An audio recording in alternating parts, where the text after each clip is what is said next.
What if a single bold outfit could sum up the spirit of a whole generation?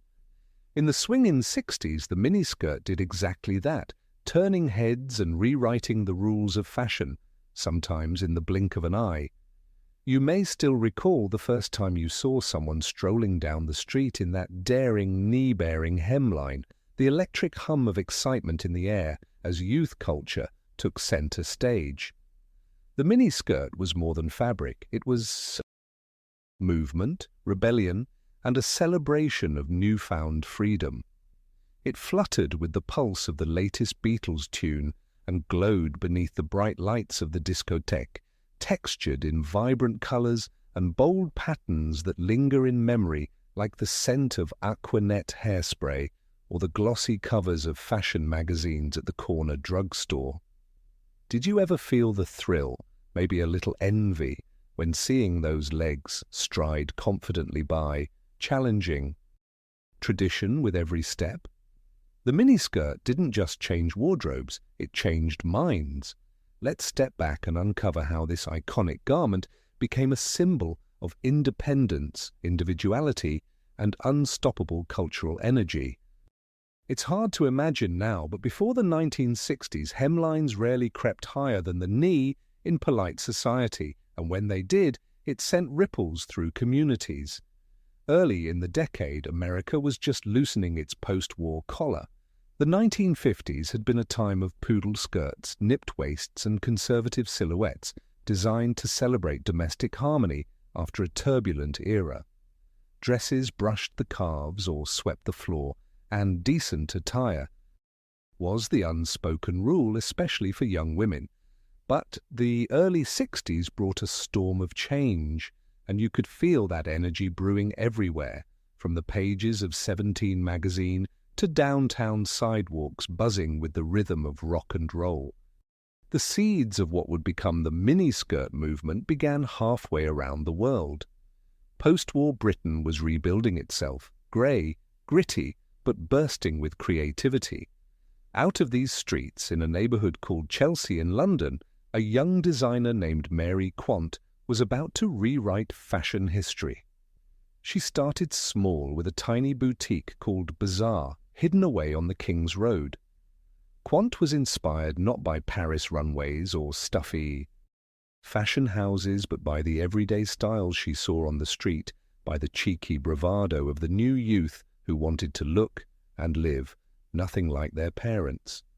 She introduced shorter hemlines, brash patterns, and slim silhouettes that felt more pop art than Park Avenue. But why did the miniskirt catch on with such wildfire intensity? Well, the answer unlocks more than just a fashion story. It's a snapshot of the decade's larger hunger for liberation. This was the era when young people, the so-called baby boomers, were coming of age and flexing their cultural muscles. College campuses hummed with political protests.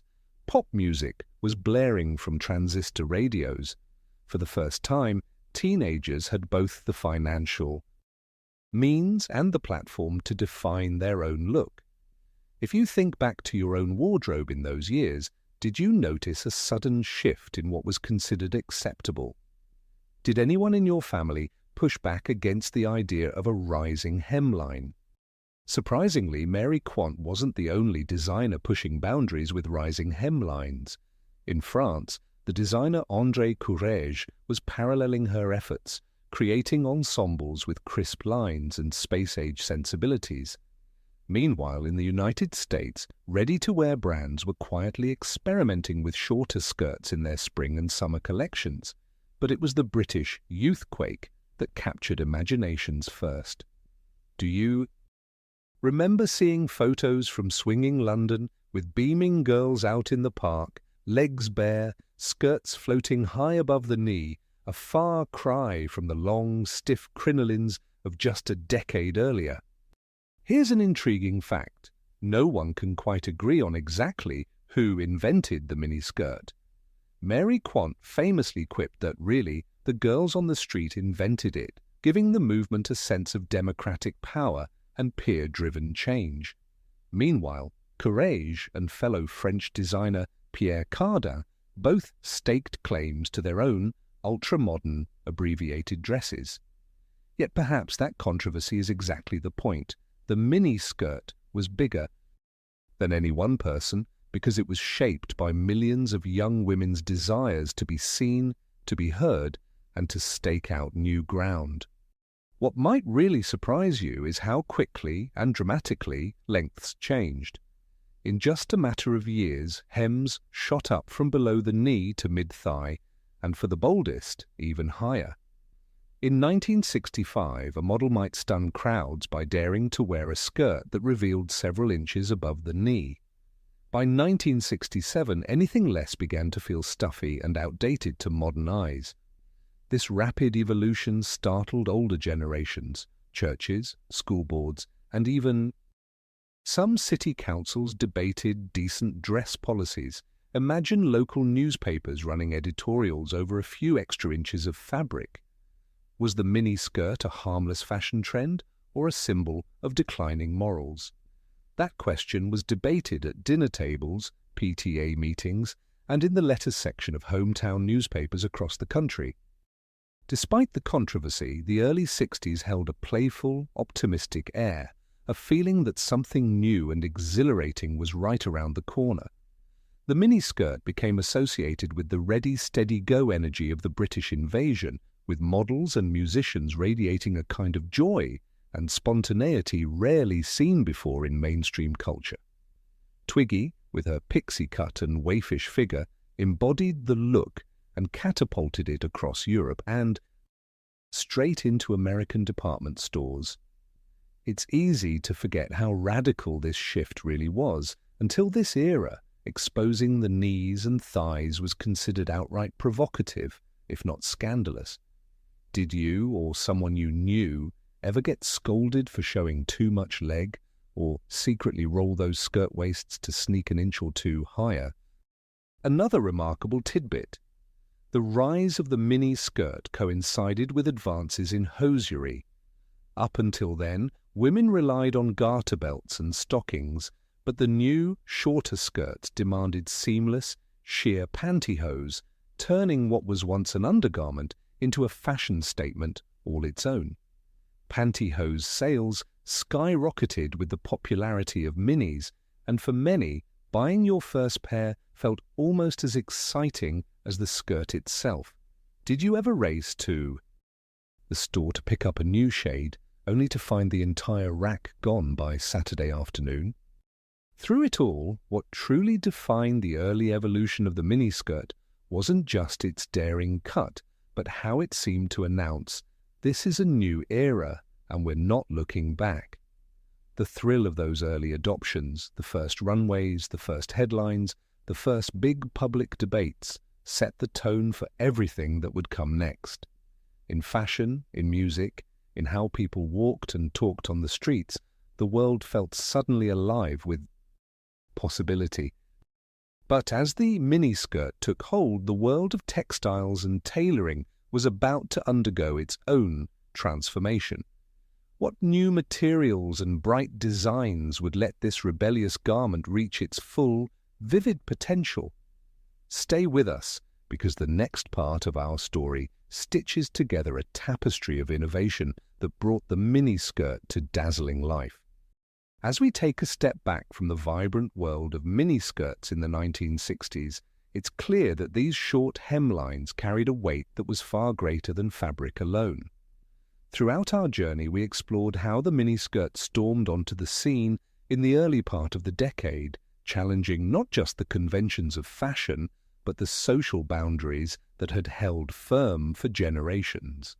Mary Quant's trailblazing vision, the energetic youth, culture of swinging London, the contagious influence of famous faces like Twiggy, and the sudden surge in colourful patterns and innovative materials, all were woven into a tapestry that symbolized new ideas, boldness, and a willingness to stand out in a rapidly changing world. We remembered how the miniskirt was more than a trend. It was a declaration of independence and self-expression. It brought people together in a buzzing, sometimes controversial, but always exciting dialogue about the meaning of femininity, freedom, and progress. The miniskirt demanded attention in the way it empowered young women to make their own choices, on city streets, on dance floors, in classrooms, and in doing so, it became an unforgettable part of our shared story. The debates around decency and shifting tastes weren't just about inches of fabric, but about the currents of change beneath the surface, the pulse of a generation ready to embrace something new. Over time, what started as a daring gesture became an iconic symbol of the era, and for many, it brings back the texture of youth itself, that first mini skirt bought with babysitting money, the rush of anticipation before a night out, the chatter with friends as you checked lengths in the mirror, the soundtrack of the Beatles or the Supremes in the background. Even those who didn't wear one themselves felt the ripple effect, as the mini skirts' energy radiated through magazines, television, and even our family conversations at dinner time. What stands out most today is how that liberation, so radical at the time, has echoed through the years, influencing countless future styles and attitudes.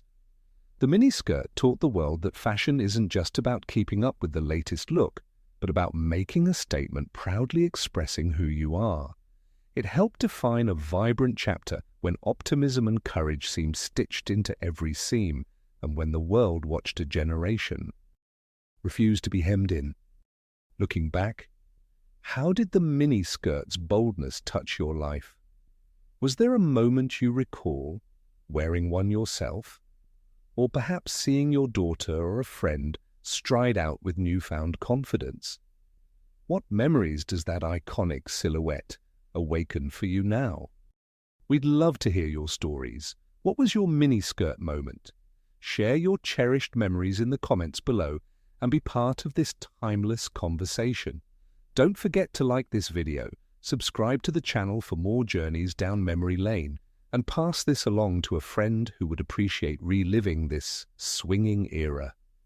There are even more nostalgic adventures ahead, continuing to celebrate the styles, the sounds, and the moments that made growing up in that extraordinary time so special. Until next time, remember, sometimes the boldest step forward is just a few inches above the knee, and it's often those daring moments that leave the longest-lasting imprint on our hearts.